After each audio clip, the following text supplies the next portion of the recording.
the recent LIGO discovery. Hanna, professor in physics. Chad is the co-chair of, what's that? Compact binary coalescence group, right? So he'll talk everything about LIGO discovery. Please.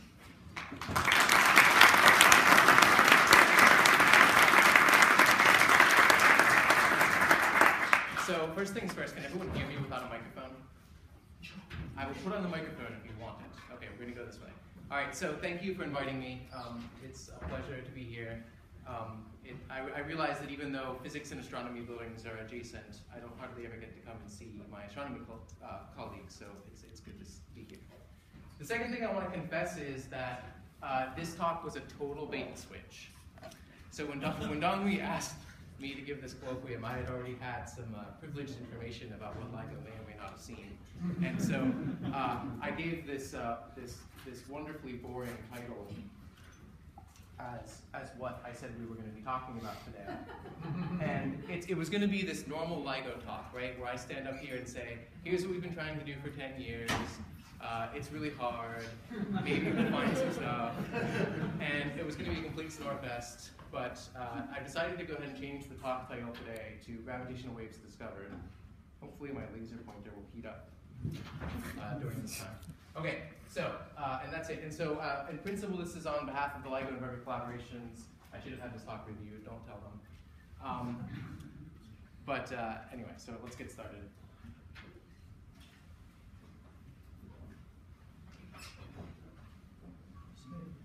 Maybe.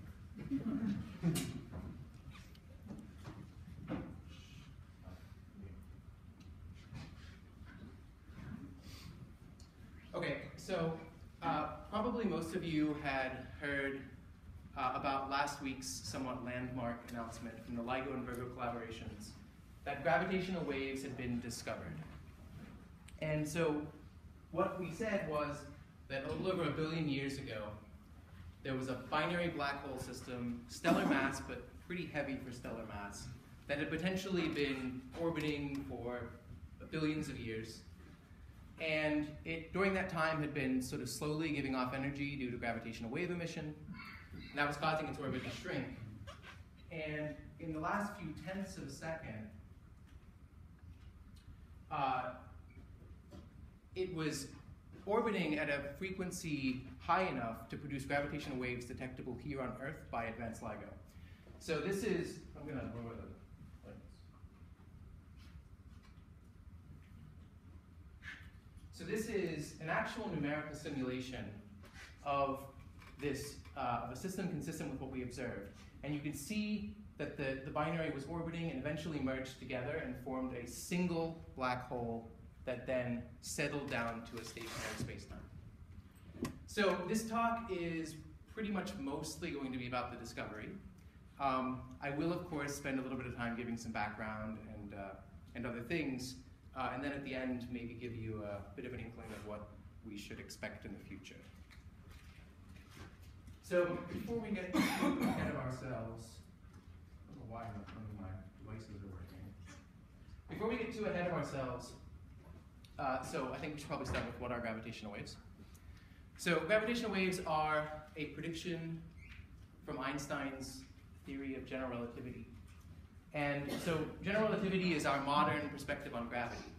And the idea is that very dense, massive objects actually warp and curve space-time, and that our sort of motion through that curved space-time is what we understand as gravity. And we often think about gravity in sort of static situations. I mean, yeah, the Earth's moving through the solar system and things like that, but for the most part, we just, our experience is that this gravitational pull towards the center of the Earth, and that's that. There are, of course, really extreme objects in the universe, like neutron stars and black holes that are extremely dense. They pack, neutron stars pack more than the mass of our sun into, 10 kilometer, order 10 kilometer diameter. And these objects themselves can really warp space-time extremely. So they really cause a significant curvature. They have a very strong gravity. And what's even more impressive is that these systems can be in binary systems, and because they're so compact, they can get very close together and still have sort of stable circular orbits. So in this artist's rendition of gravitational waves, which I think has seen a lot of popular media lately, you can see these two neutron stars, which are extremely compact objects, warping space-time here as sort of a single two-dimensional sheet through space. And the idea is that these things are warping space-time obviously quite dynamically. And so this dynamic changing in space-time, in part, it can propagate away to infinity and have observable consequences. And these are what we call gravitational waves.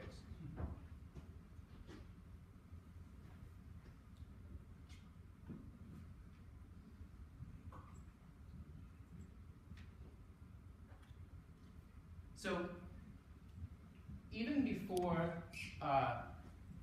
LIGO made the announcement of the discovery of gravitational waves, we actually had already more or less confirmed their existence. And the way we had done that actually was folks starting in the early 70s had made very precise measurements of binary pulsar systems. So these are systems of two neutron stars in a fairly tight orbit, but not anywhere near as tight as what we observed with the binary black hole. And what was observed was that the orbital period was changing as a function of time. It was decreasing. So the system was slowly getting closer together. And this is not quite that. This is a cumulative periastron shift. But this plot shows a prediction in the solid line from general relativity for what you would expect if the system is losing energy due to gravitational wave emission. And the red dots are there we go. The red dots are the actual observed data points. So even though this wasn't direct evidence, we didn't actually measure the effect on space itself by gravitational waves. We saw that the energy loss in the system was basically in agreement with what we would expect. And I have to say that this was extremely compelling evidence. If it weren't, of course, for the measurement of the system and really believing that gravitational waves were something we could detect, I don't think the present effort would have ever been funded. So this is a really monumental thing to have had detected at this point in history. But what we're after is something a little bit different. So we want to actually measure the effect of the gravitational wave being emitted from some distant system here on Earth. And so to do that, we want to figure out, obviously, what the effect is for an observer here. So here, if you imagine a gravitational wave propagating into this screen, then the effect is that it will stretch and squeeze space in a direction transverse to the propagation. So if the gravitational wave is propagating exactly normal to this screen, then it will stretch and squeeze space in different directions as it passes through. And the stretching and squeezing, the relative change in the length of this grid divided by the length is the strain, and that's actually how we characterize the overall amplitude of the effect of gravitational waves. So obviously we see in this extreme example that the change in length in this grid is almost as big as the length itself. It's sort of an ordered unity strain. The strains that we recently detected with LIGO were 1 part in 10 to the 21, which is a very small number. More on that later. It's actually, believe it or not, bigger than we thought we would ever detect, so there's good news there. Anyway, so this strain is what we're after, and the way we would basically observe a gravitational wave strain is if we could put points at distant places on this grid, we would be able to actually measure a change in the relative distance between the points. And so the basic idea of gravitational wave detection is to very carefully measure distances between points. And so to do that, modern technology, this is something, by the way, that people have been working on really for decades. It started with different technologies than this, but beginning as early as the 70s, very serious designs were put forward to use laser interferometers for gravitational wave detection. And the basic idea is actually pretty straightforward. We have a laser that goes to a beam splitter. The beam splitter causes half of the light to be reflected at some 90-degree angle. The rest of it passes straight through. It goes down 2 orthogonal arms. Let's ignore this part for a second. I'll explain that in the next slide. It goes down 2 orthogonal arms, and there's a mirror that causes the light to then bounce back into the beam splitter, and then is detected on a photodetector after it recombines from both arms. If the arm lengths were actually the same, then when the light recombines here, we would get constructive interference. If, however, a gravitational wave were passing in this screen, and this were our interferometer, and here, this is now a ring of particles, but you can think of this as, the same sort of grid here. If a gravitational wave is passing through the screen, obviously it's going to be a time-dependent change in the length of the arms of this interferometer, and we're going to be able to read that out by how the laser light recombines and interferes. I should also add that this sort of characteristic oscillation would be consistent with a fairly low-frequency compact binary merger that's really just sort of beginning to be detectable for LIGO.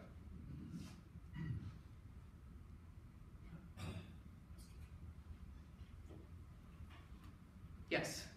So if a really massive gravitational wave passes through this room, would we see the room physically deform?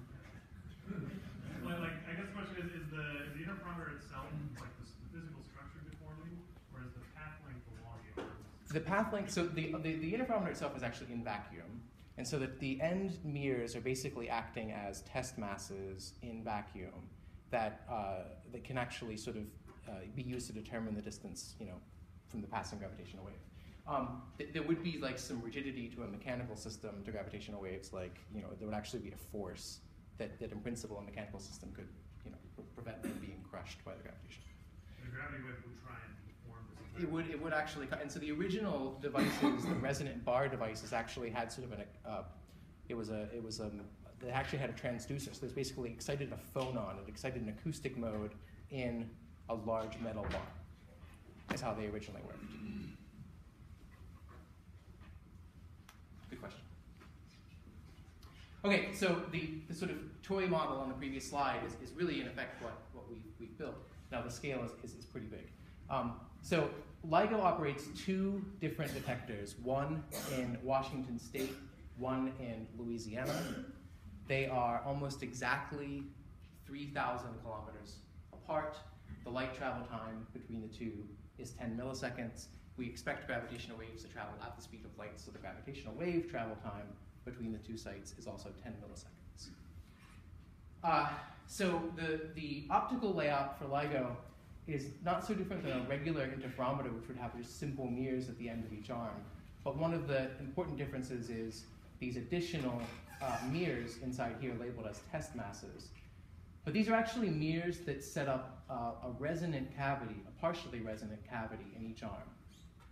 And there's a lot of different ways you can think of how this affects the measurement process, but the one that's sort of most apparent from this graph is if we send 20 watts of laser light into the system, then with this resonant cavity, which allows the light to effectively sort of bounce back and forth many times before leaking back into the beam splitter, we're actually able to accumulate 100 kilowatts of, circulating laser power. And it gives us sort of a lot of extra photons in this cavity to interact with the change in path length and allow us to actually measure the gravitational wave more effectively. So to give a sense of how well we do with one of these instruments, you probably, some of you who've seen LIGO talks have seen plots like this before. And they're the plots that we all show because we feel compelled to, I think. And everyone hates or doesn't understand or something, but I'm going to show you the plot anyway. It's in the PRL, so that ship is sailed. This plot gives the characteristic level of the strain noise on the y-axis. So this is units of strain per root hertz. It's a function of frequency. So on the x-axis we have frequency in hertz. And you can see the numbers here, hopefully, for even people in the back of the room. 10 to the minus 23, 10 to the minus 22, 10 to the minus 21.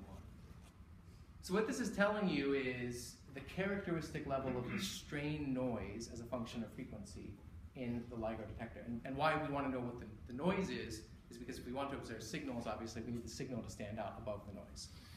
So wherever this curve is lowest is where we're most sensitive to gravitational waves. So LIGO is most sensitive to gravitational waves that have frequencies of oscillation sort of around 100 hertz. And you can see how sensitive we actually are. If you were to integrate this over some small bandwidth, we really would be able to measure strains at sort of parts in 10 to the 23. Now, we often, and so you've probably heard, if you've again heard LIGO talks, or if you've read some of the popular stuff that's been around, you'll know that there's this strong analogy with gravitational waves being more like sound. And of course, the fact that they are sort of shaking up space-time and vibrating is a great analogy for sound. And we do use it in the community. We talk about gravitational wave sources being loud rather than bright. And the coincidence, well, the analogy is even quite more interesting for LIGO's case, because not only is there an analogy to sound, but it turns out that if you look at this, the frequencies that LIGO is actually most sensitive to are in fact the frequencies that the human ear is roughly most sensitive to. And you can put the human ear response, not to scale, on top of the LIGO thing. And okay, it's not perfect, but the truth of the matter is that we're actually listening to gravitational waves and the frequencies that the ears can hear. So we'll get a demo of that later on. I don't know that it's true anymore, but in initial LIGO, when I was a grad student doing shifts there, we actually had this thing hooked up to a loudspeaker. So you could go into the room and just listen to LIGO, just play it. And what's that? Jody Foster. Yeah, exactly. And in fact, I more than once made the somewhat cynical joke that we should just pay graduate students to have headphones and screw this whole supercomputer stuff. Computers are a huge pain.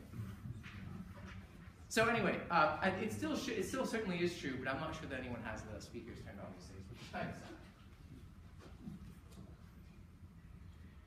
Okay, so then what did we hear? On September 14th, 2015, so last fall, we heard basically a nearly identical sound, saw an identical waveform at both LIGO sites. The waveform, the signal arrived 7 milliseconds apart, which is completely consistent with a finite propagation speed from gravitational waves.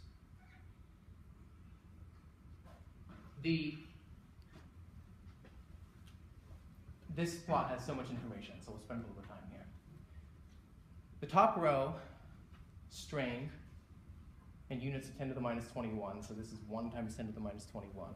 That's changing the length. I forgot to give you my standard analogy. We were sort of looking at parts in 10 to the 23, which is what we thought we would detect things at. That's equivalent to the width of your thumb compared to the width of the Milky Way galaxy. This was whopping loud. This is almost the same as the height of a person compared to the Milky Way galaxy. So, way bigger than we thought. Here you see the almost unadulterated strain signal. So this is really like the raw data that's come out of LIGO. The only thing that's been done to it is it's been bandpass filtered. So we've only allowed frequencies sort of in the most sensitive region to be displayed here. Otherwise, it would be dominated by low frequency, like seismic motion and things. But really, this is very close to the raw data. And hopefully, your eye, is drawn towards the very similar features of the two waveforms observed in Stanford and Livingston. The reconstructed waveform, which you can think of as sort of a denoised waveform, trying to pull the noise out of it, done in a couple of different ways. One that's highly model dependent, the other that's not very model dependent, actually agrees very well. And you can see this is sort of the denoised waveform that was expected to be found. And here, in this third row, is the residual. If you subtract the sort of best fit waveform from the data, what you're left over with is quite consistent with noise. So now, yes? How do you do the timing synchronization between the two sites, and given that time difference, how well can you constrain the origin on the sky of the source? Both good questions. The synchronization, there's a couple of different things involved. It actually uses GPS, which by most standards is pretty crappy, but we have 100 microsecond timing resolution, which is enough for what we're trying to do. These are very low frequency things, right? So you're talking about things that are oscillating at tens of hertz and hundreds of hertz. So the timing resolution you need is the timing resolution is is really limited by the physics. So if you think of a lambda over d, our lambda, like our d is pretty big between the two sites, 3,000 kilometers, but our lambda is like almost as big in most cases. So and actually at low frequencies even bigger. So our ability to localize things in the sky is not that good. Yes? Are the residuals that we're seeing there white noise, Gaussian, or No. autocorrelated? They're autocorrelated. And that you would, it's a really interesting question. You wouldn't believe how long we debated about this. If you want to talk to me after this, I certainly would. From a data analyst perspective, we would have liked to have seen this whitened with the autocorrelation removed. The instrument folks wanted to plot something as close to the raw data as possible. So this has been band passed, but has a basically what you're seeing is. Have you included an autoregressive component in your model? Yes. That model includes the factor of the spectrum. Okay. Yes, good question. So again, this was really whopping loud. So the signal-to-noise ratio in Hanford was 20 and Livingston was 13. We would have been pretty thrilled if it would have been half that much. I'd have probably still been standing up here in front of you today. Might have taken a little bit longer, but we would have pretty much been thrilled if it was half as much. The other thing that, so I want to say that we learned about this pretty much straight away. This was detected by what we call colloquially a burst search. It's an unmodeled, no, that's not the right terminology. It's a search that makes minimum assumptions about the sort of signals that it's trying to detect, other than that they have to look similar in both detectors within the physical constraints. So it's looking for things that we don't model all that well, like supernovas and other things, but happen to be sensitive to this signal. And we knew within like a few minutes that this had come through. And basically upon seeing the waveform, and specifically this fourth row, which is the frequency as a function of time, so this is a time frequency plot, seeing that this signal seems to have power, so this is sort of it's an indication of how much amplitude is in each tile. It has power that goes from low frequency and evolves quickly upward, chirps upward to high frequency, and looks very similar in both detectors. This is the exact prediction from general relativity for a binary merger. So as soon as we saw this, even without doing any fancy statistics, we more or less convinced ourselves what we'd seen. Can you explain the 50% difference in signal to noise? Between LHO and LLO? Yeah. So at the time, the instruments were not exactly the same sensitivity, and they don't measure exactly the same projection, because they're misaligned a little bit. So they measure a different polarization, and they see a little bit different of a response. Good question.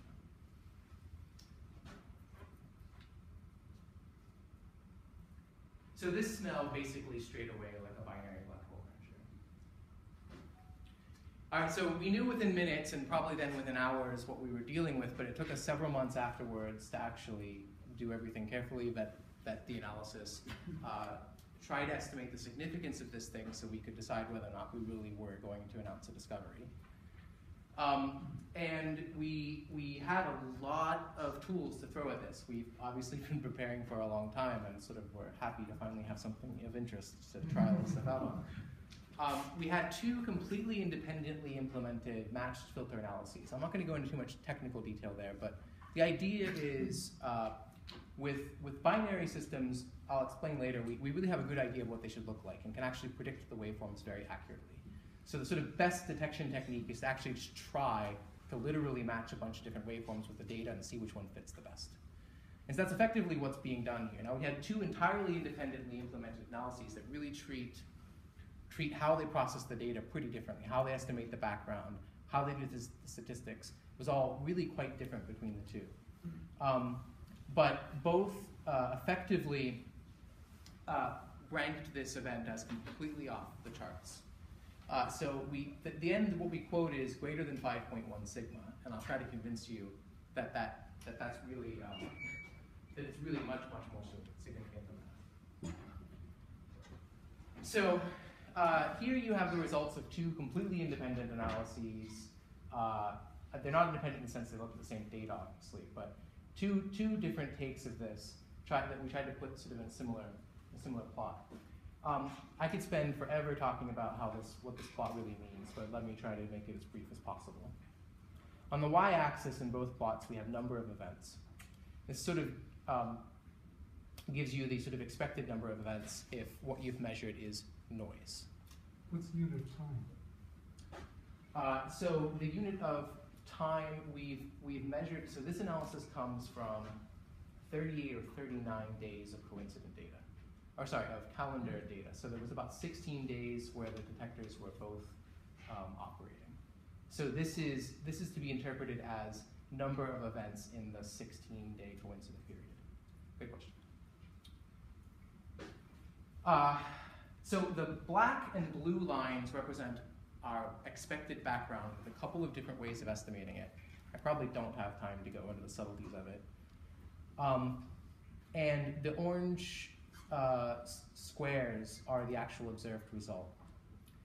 So you can see that for the most part, for high event counts, in both cases, the orange lies directly on top of the expected background from noise, but there is this point way out here on both plots. The x-axis, by the way, sorry, I got distracted. The x-axis is different for both plots. That's the one thing that had to be different. This actually reflects the way the analysis is done. Both mean what we call a ranking statistic or a detection statistic. Bigger numbers are supposed to indicate more likely to be a gravitational wave. But other than that, the thing that's important isn't actually the numerical value of this particular quantity necessarily, but where the observation lies with respect to the background. So in both cases, here and here, we have one event, which is GW150914, sits out extremely far to the right. These numbers being big indicates that it's more likely to be a gravitational wave, but then when you look at the expected background, in both cases, there's just simply nothing there. The plot cuts off at 10 to the minus 8 expected events, which is roughly then equivalent to a 10 to the minus 8 false alarm probability. And you know, we can't really do a reliable estimate for getting something out here, and I should also add that this background estimate is absurdly conservative, and I probably don't have time to talk about it too much. But either way, if you sort of imagined continuing lines, it's pretty clear that this is really quite off the charts. So what are the couple of points you have and a couple of sigmas just off the background curve? That's an excellent question addressed in a later slide. Now you all pay attention, right? Okay, so before we get, so the fact that we observed something is great. So now what did we learn about the system? For very good reasons, for very good reasons, a binary black hole merge is basically described in 3 different phases. It's of course this continuous process. Gravitational waves cause the orbit to shrink and thing gets closer and closer and closer together and eventually merges. But we actually break it into 3 distinct phases. There's the in-spiral phase. This could potentially last billions of years. It could actually last much longer than the age of the universe. This is when the binary is sort of in a far separation and it's hardly radiating any energy in gravitational waves. There's nothing to really change its orbit. It's just going to orbit happily, look just like you would expect in sort of normal Newtonian mechanics. It may stay like this for a long, long time. But it will be losing energy, and at some point, the energy loss to gravitational waves will cause it to get closer. Now, it's a bit of a runaway reaction. So once you get the binary closer, the gravitational wave energy emitted actually goes up. So you lose more energy as it gets closer, which means it's getting closer. The orbital period is shrinking at an ever-increasing rate. So as it gets very close together, it's orbiting very quickly, it's emitting even more energy, and in the final moments, it's driven to merge together. At some point, there's no longer sort of any normal, stable circular orbits, and the 2 objects merge together. We call this the merger phase. This used to be thought of as this crazy process that, who knows what's happened. Numerical relativity has actually taught us that it's actually not that crazy. It's pretty normal looking. Oh well. Highly nonlinear, obviously. You're probing really, you need the full solutions to the GR equations to get this. And then in the end, if it's a black hole, it merges and forms another single black hole, and it sort of radiates its last bit of gravitational waves and settles down to a stationary spacetime. We normally describe this binary evolution with, well, it can be more than this, with 15 parameters. Actually, the intrinsic parameters to the system are only 8. The rest of them are extrinsic. What I mean by that is our observation of the gravitational waves depends on sort of our orientation and location with respect to the source. So you probably can guess what they are. So black holes are pretty simple objects. Black holes are really just defined by masses and spins. If you have 2 of them, you have 2 masses and 2 spins. So the first set of parameters, component masses, m1 and m2. That accounts for 2 of our parameters. The spins, of course, are vector quantities. The orientations with respect to each other certainly matter in the dynamics. You have 6 components, 3 components for the spin of the first object, 3 components for the spin of the second object. We often talk about the spin magnitude of each object in a dimensionless way. If you've looked at the papers, you will have seen A, which is a dimensionless spin normalized to the maximum spin a black hole can have. So this is always less than or equal to 1. The rest of the parameters are extrinsic parameters. So there's the binary location, which is just really the coordinates, right ascension, declination, distance to the binary. The orientation and have things having to do with polarization. This is supposed to be a psi. 3 coordinates there. And of course, the coalescence time, which just determines when the binary actually merges together.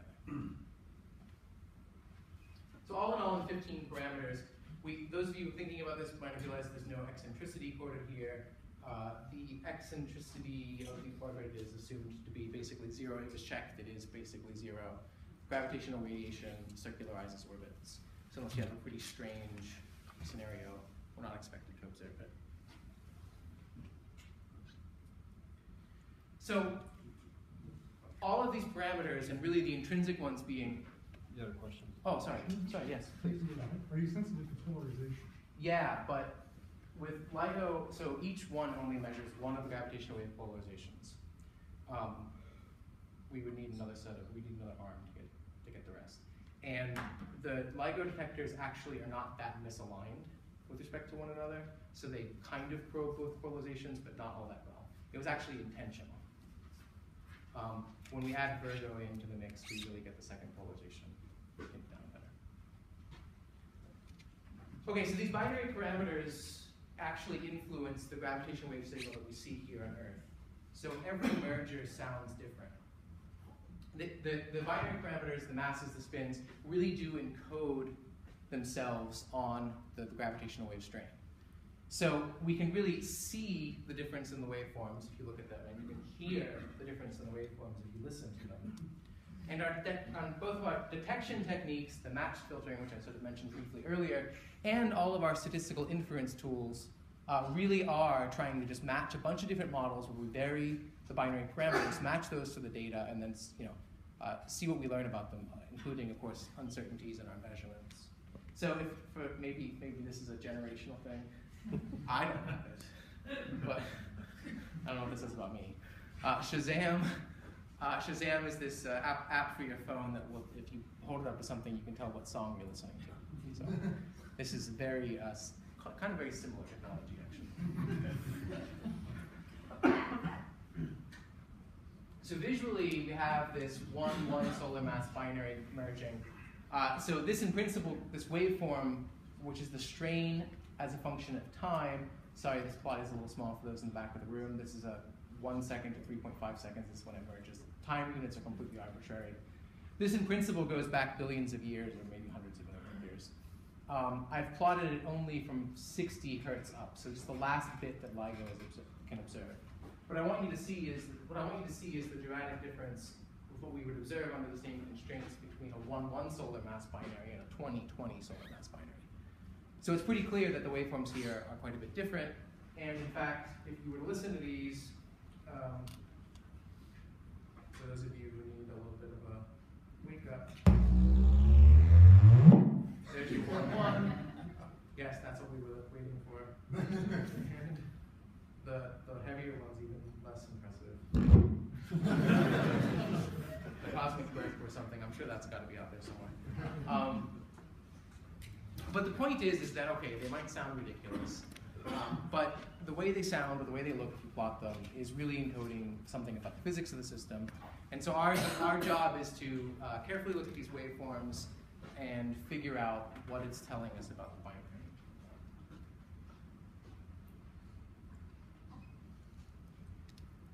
All right, so sorry. We'll go through this table somewhat slowly. Those of you who saw, this paper is not, this table is not in the main paper. I thought I had the archive number on here. Oh, it's up here. So we've done a pretty complete analysis of the binary parameters, trying to infer what's going on. This is what we've learned. So we used two different waveform models. And just for the maybe sort of more interested people about the technical aspects of this, we can't, ideally we would use numerical relativity simulations for everything, and we just, make a billion numerical relativity simulations, and that would all be perfect, and it would be a great world. We can't do that. Don't have enough computing power to do that. So there's a sort of hybrid approach between sort of quasi-analytic and perturbative methods that are matched to numerical relativity embedded. And these are two models that are very common, excellent models in the fields. We basically used both of them. These are their technical names, EOBNR and IMR phenom. Neither model is capable of actually capturing all of the 8 intrinsic parameters. So the thing about it is that we've really only started to scratch the surface, and actually there's been a ton of progress even in the last few years, but of being able to really get a handle on how the spins affect the binary evolution at late stages, with the exception of full numerical relativity. So there's still a lot to be done here, but I just wanted the disclaimer that this model uses only components of the spins that are aligned. So instead of having a 6-dimensional space, we have a 2-dimensional space for spins. This component, or this system, adds a 3rd dimension which tries to capture some effective phenomenological parameter that influences the effective spin misalignment. But neither one of them are doing the full spin space. So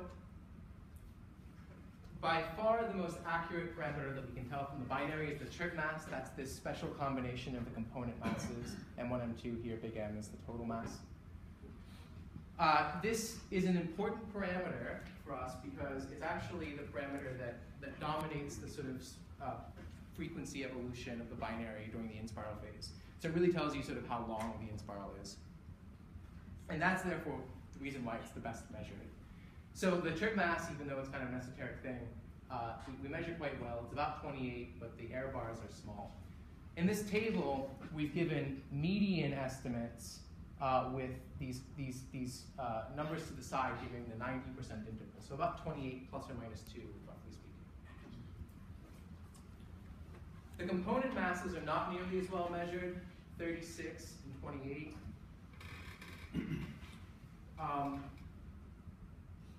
The error bars are still sort of completely consistent with an equal mass binary. The mass ratio Q is 0.8, but the error bars include all the way up to the mass ratio of 1. So this really was a fairly equal mass binary. The total mass of the system starts to tell one of the interesting stories here.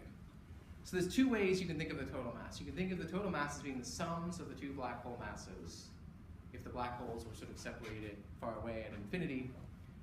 And of course, the other total mass that's relevant is whatever the mass of the final black hole is.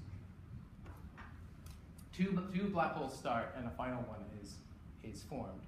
And I'm sorry, it's a much smaller screen than I expected to be available. So the total mass from the two black holes that coalesced was about 65 solar masses. But the final mass of the black hole was only 62. So the total mass before is not equal to the total mass after, and of course this isn't surprising, but it means that 3 times the mass of our sun was actually radiated in gravitational waves. So these are dark objects. I mean, they're not radiating.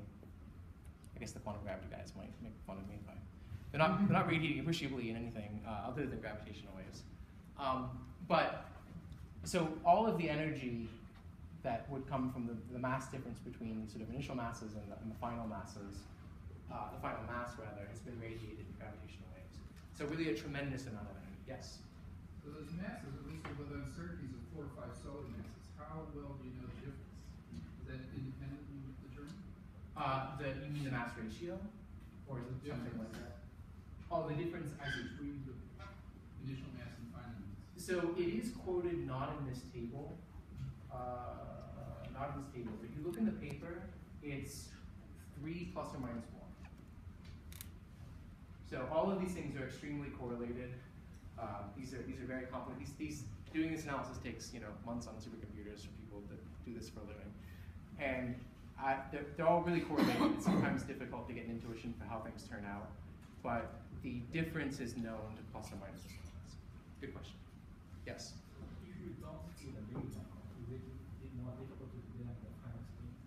So that's another good and somewhat controversial question. You can actually try to analyze these by the 3 phases separately, but in actual fact, this comes from a numerical model that specifies the entire evolution. So the ring down part of it's kind of coming along for free, like calibrated to numerical relativity. So basically, the initial state implies the final state with no ambiguity.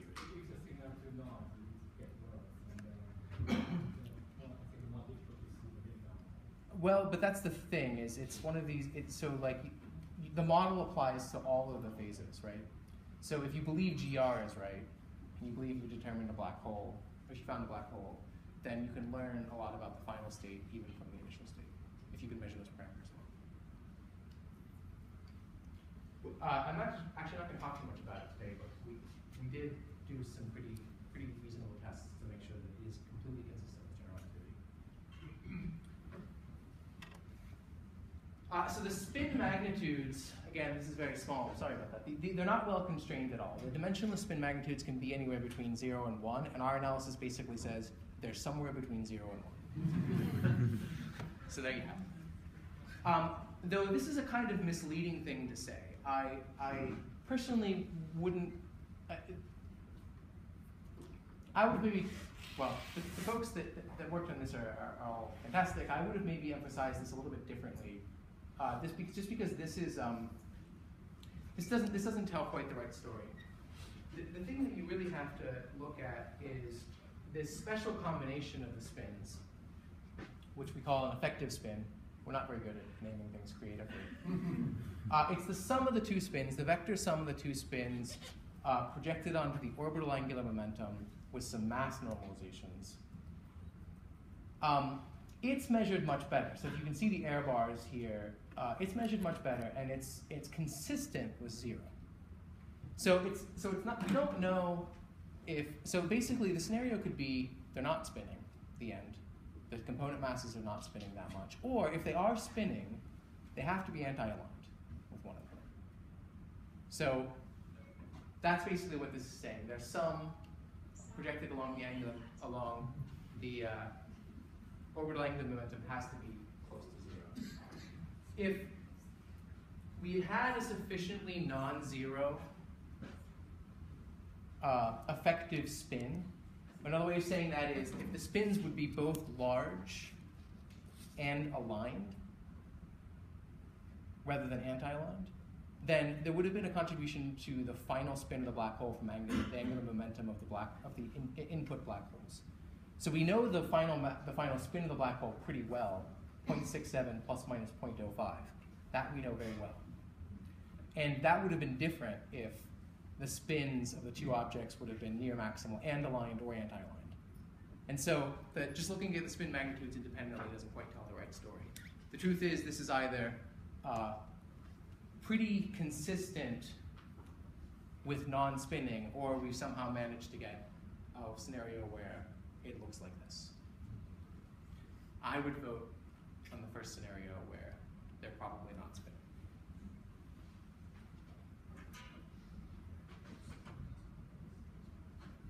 The distance to this thing is not that well constrained either. 400 megaparsecs, but plus or minus 200. Sorry, we can't measure the redshift independently, so we just use a standard cosmology, and the redshift's about 0.09. So pretty nearby.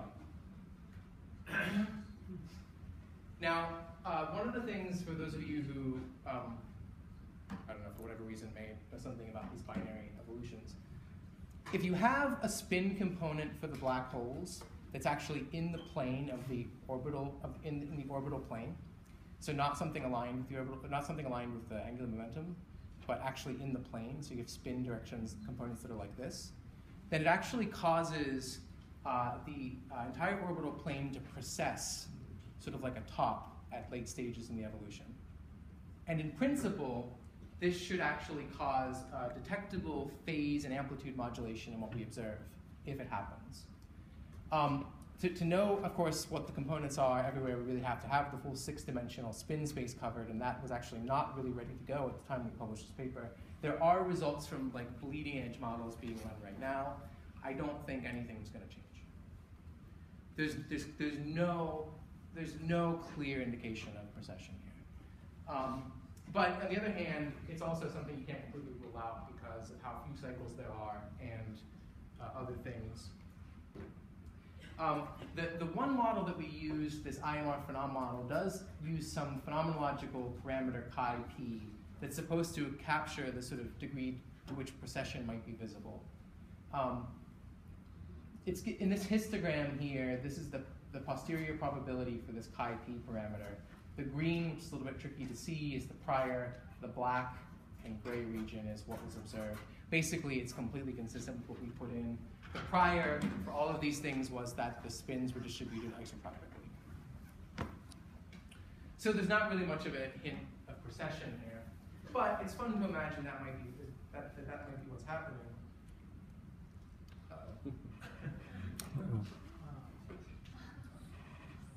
Fear not. I hope it's not campus-wide, is it? Well, this happened earlier today. Could we go back a couple slides to that Yes. same issue? Astrophysicist. Oh, I think it came back.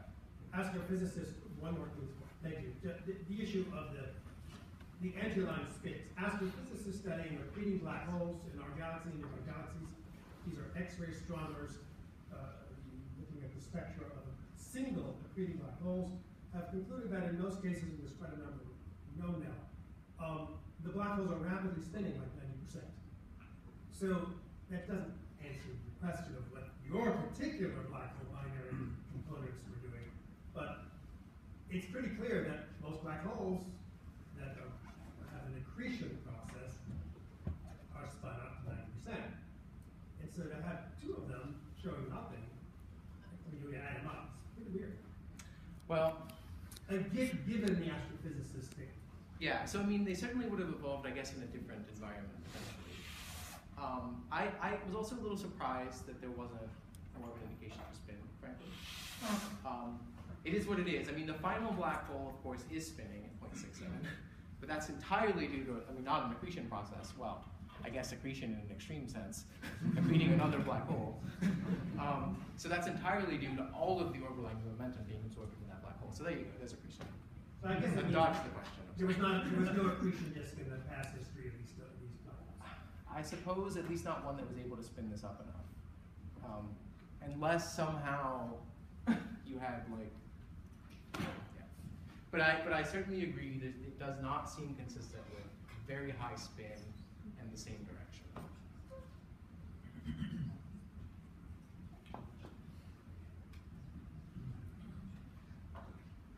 Well, you know, sorry. The good news is that this was the only other video I had. So. Okay, now so this is something that I think a lot of people somehow missed. For a good reason, because we tried really hard not to make it such a big deal. If you look in the PRL, there was mention of the second loudest event, and it's not really played up that much in the paper for good reason. It's Stefan's question, in fact. But if you read all of the other companion papers in your spare time, of course, that we've published so far on this, it comes up a couple of times, so I want to spend a little bit of time on it. There was a second thing in the data set that was a little bit unusual. It doesn't nearly have the significance that we're going to stand up and say this is a gravitational wave detection. So we've had to give it some different name. As you might have gathered already, our GW and then UTC date is what we're going to now call all gravitational wave candidates. We didn't want to call this one that, so we called it LVT, but then the UTC date. And this LVT stands for LIGO Virgo Trigger. So something we're not willing to say is an event, but is something that's of interest.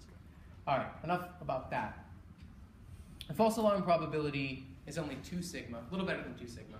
So nothing at all to write home about. A couple of things though. One, remember how I said we had 2 entirely independent analyses, at least independently implemented analyses. In both analyses, the second loudest event was this same event. Now, we don't have a way of really quantifying this rigorously, but let me just say that as someone who worked on this now for a decade, it's pretty rare to have 2 completely independent analyses agree on noise. They tend to do a pretty good job of agreeing on things that aren't that noise-like, but agreeing on noise is pretty rare. The signal-to-noise ratio here is small, SNR 7 in each detector, so considerably smaller than GW150914. This is a really difficult to detect system. However, we've done some analysis assuming that it's real, just as a way of estimating its parameters and doing some other things. It is consistent with a binary black hole. Its chirp mass is lower than GW150914. It's only a 15 chirp mass instead of 28. It's at a further distance, 1100 megaparsecs, but with huge error bars. But it kind of smells right. All right, it's going to come up a little bit here before the talk's over. So some of the implications, well, it's just one event, so we can't, say tons and tons of stuff yet. But I think it's fair to say, and most of you in the room are experts on this, I think it's fair to say that as stellar mass black holes go, this one's a little heavy. The components were a bit on the heavy side, right? So, 30, 35 solar masses for each of the components. And if we think it's sort of a normal stellar evolution, it really means that we had to have progenitor stars that were pretty big. For that to happen, there have been a lot of plausible scenarios proposed in the past. It couldn't have shed much mass from some stellar wind part of its evolution, which probably means that it may be in a very low metallicity environment, less than half of the sun's metallicity. And this low metallicity environment you can think of as in 2 different ways. Either one, well, it was formed a really, really long time ago in the earlier universe and has just taken a long time to merge, or maybe there's some low metallicity environment that it was formed in. But nevertheless, it is a bit on the heavy side, so it's kind of interesting. And we'll have to see what the future holds there. Of course, one of the big questions on everyone's mind is, now that we've seen one of these things, what do we know about the rate? Like, well, I guess we've only had one, so our rate is still pretty uncertain. But it actually has helped. They're not that much. So the situation before GW150914 was the typical lousy, enormous error bars of anywhere between 0.1 and 300 mergers per gigaparsec cubed per year. Obviously, the 3 orders of magnitude uncertainty is what we've been up against for a long time. I am proud to say we have reduced it by an entire order of magnitude.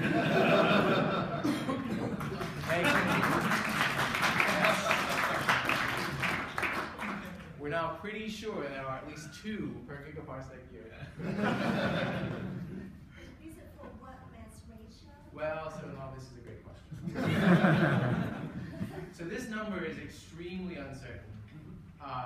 But no matter how you look at it, this small number is off the charts. And as you might imagine, off the table. As you might imagine, this is highly model dependent.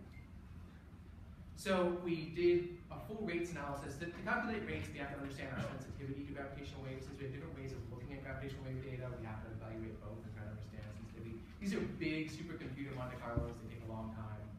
standard stuff. There are a couple of different ways we've looked at it.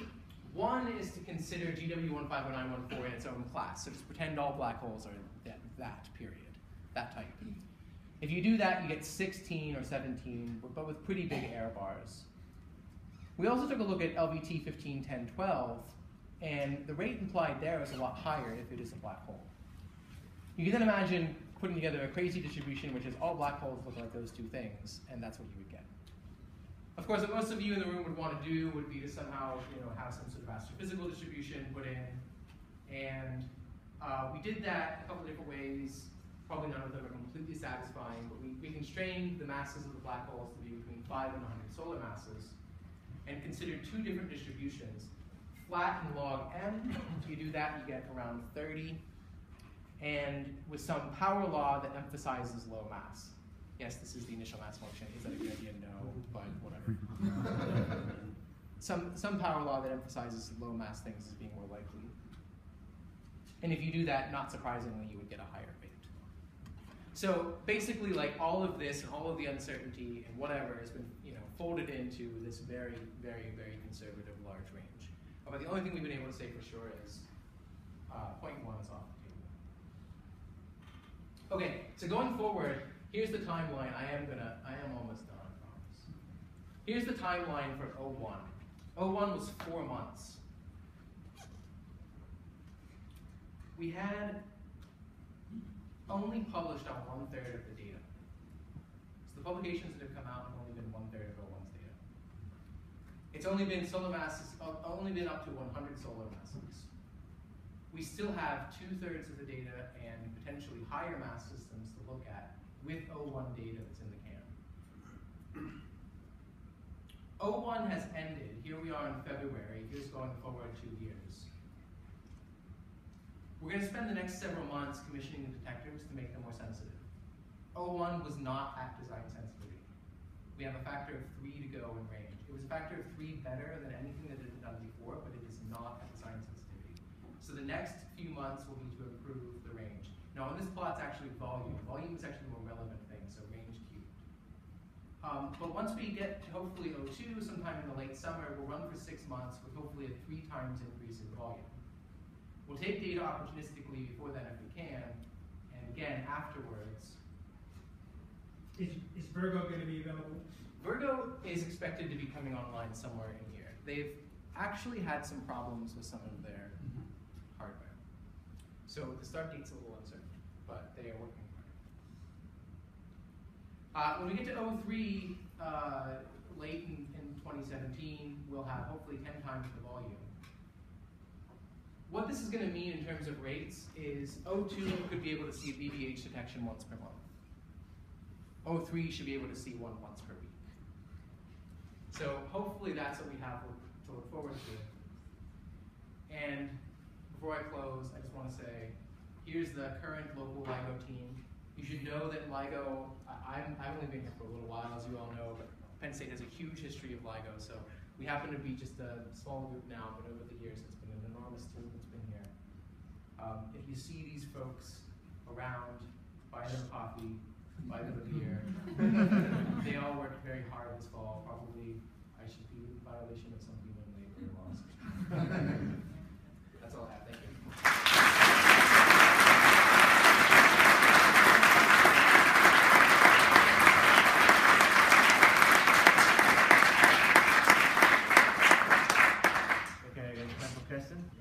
So this signal was stronger than you expected. In previous incarnations of LIGO, would you have been sensitive to that signal? And going back over the previous runs, can you put any limits on? This signal was almost right at the cusp of what would have been detectable before. So we observed, so another way of saying that is in initial LIGO, if you took this signal and translated it back to then, it would have been SNR 6. We would have not seen that above our background. But what it does mean is that we were really close. We were right on the verge. And this is, by the way, completely consistent with models that people have had. I mean, there were people knocking at our door in 2010 saying, why haven't you seen black hole mergers yet? And I'm not saying that their exact models were right, but in the spirit of what they were saying, it turned out to be right. So any stronger signals are unlikely now because you would have seen them in previous runs. Yeah, but I mean, to only a certain extent. I mean, we only Right. observe the design sensitivity for a finite amount of time. So, yeah. You can work out the statistics. This is not that uncertain. I'll let you manage the question. Dog and then Grant. Under what circumstances would you get best pointing? Well, so we certainly need to have 3 detectors. And having detectors. Just 2 detectors. Oh, with just 2 detectors? That's a good question. I don't remember exactly what location of the sky it is. I mean, basically, like, the thing is that, like, with 2 detectors, if you think of it just completely naively, like, you're sort of constraining yourself to a ring. Because, like, you imagine that the gravitational waves arriving at the 2 sites, the only thing that you really measure is the time delay. And that's because the gravitational wave detectors are fairly omnidirectional. Now, they're not exactly omnidirectional, so adding the amplitude and phase and polarization information, even though we don't have much, does break the sort of ring into a semi-ring on the sky. But in general, it's still mostly a ring. We're certainly most likely to detect things with LIGO that's sort of directly overhead or below the plane of the 2 detectors, just for other reasons. Right. So back to the spin. So you said they were either spin up or spin down, both not spinning. Would you call that like a degeneracy in your model? And if so, are there other degeneracies you have to consider when you like are doing this? Yes, and tons. Yeah, that effective spin parameter is actually an attempt to come up with a single thing that recognizes the degeneracy there. So yeah, absolutely. The whole thing is, it has to be done with an enormous Monte Carlo. Everything is degenerate. Like seeing any one-dimensional PDF is being marginalized down from 15-dimensional space, but like everything's working.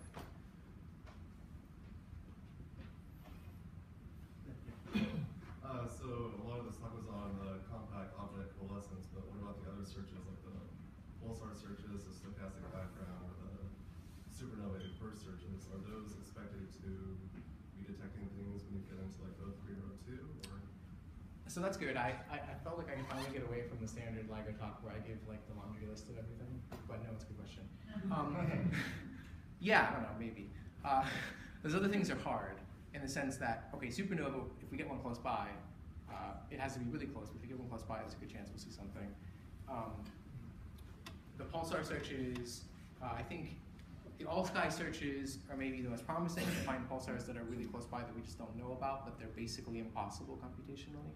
So we only just poke away slowly at them. There are a lot of people doing some good work on sort of directed pulsar searches where we still don't know the full parameters, but we can forward sky positioning and other things. I don't really have a sense of whether or not they'll pan out or not, but everyone's still working hard on it. I have 2 questions. What kind of environment do you expect to see such black hole binary? The second question is, do you expect to detect like neutron star binary very soon? Do they have like similar rates and then the sensitivity? Yeah, so, okay, 2 excellent questions. First one, well, so the sort of possible hypothesis put forward as to how this could happen is normal binary stellar evolution, so in galaxies, but with low metallicity so that you could not only make big stars, but keep the mass around long enough to collapse into a big black hole. There are other scenarios that are possible, like capture scenarios and globular clusters and all of that. I think in most of those cases, you might not expect such equal mass. Like if the idea is that you're building up black holes from smaller black holes or other compact objects, the fact that you would manage to do that twice and get the same equal mass seems unlikely. So this seems to me to probably suggest normal sort of stellar evolution, but slightly different than we thought before. As for neutron stars, the rates on those in principle haven't changed, though I've asked people who really like devote this sort of thing, devote their lives to understanding rates, what this implies about the other compact objects. And they said, well, it probably does, but we don't know yet.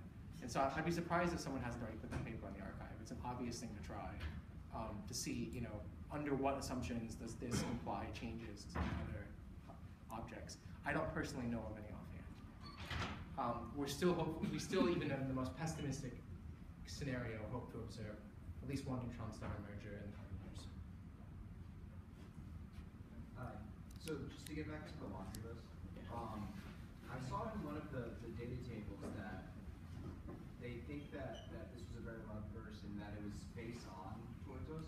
Can you talk a little bit about how well we've determined the orientation of the orbital plane with respect to Earth?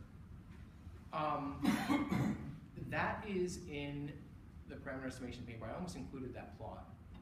It's a bimodal, the inclination is a bimodal distribution, and it's correlated a lot with distance, as you might imagine, because the amplitude that you detect depends on the orientation. I think the answer is, it depends on how you look at it. I mean, if you look at the entire width of the PDF where there's support, it's like, all of the angles, but it is sort of bimodal, so I don't know. I could show you the paper afterwards. You could determine what you think. Okay. Final question. I have a question when we all arrived from my ignorance about in general, but so what you showed us is that what you saw is consistent with like two compact optic orbit intern DR and that's what you're able to fit everything in here. And the idea is supposed to be a black hole. Now my question is, how sure are you that they are necessarily two black holes that you're seeing? Because I could imagine that maybe they are, the masses are not like compact masses, but they're like spread out, or some of the reason why we see that. So, That's an excellent question. So there's a lot of good reason to believe these are black holes, and if they're not black holes, there's something that we don't even know what that is yet. So the reason why they can't be a more extended object is because not only these objects have to be compact, but to get close enough together and be orbiting at the frequencies that would generate gravitational waves that we can detect, they have to be like hundreds of kilometers apart. If these were extended objects, they would have, interacted hundreds of millions or billions of years ago. So they can't be white dwarfs even. Even white dwarfs are not compact enough. Not that you have white dwarfs that are this massive, but I mean like they have to be basically extremely compact to the point where the only sensible explanation is a black hole. Yeah, I'll leave it there. There's actually a little bit of an argument about why is this a black hole in the PRL.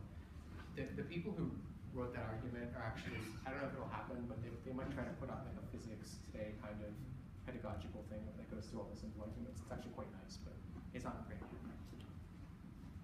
Yeah, if you have a follow-up question, come to Ted after that, and just thanks Ted again.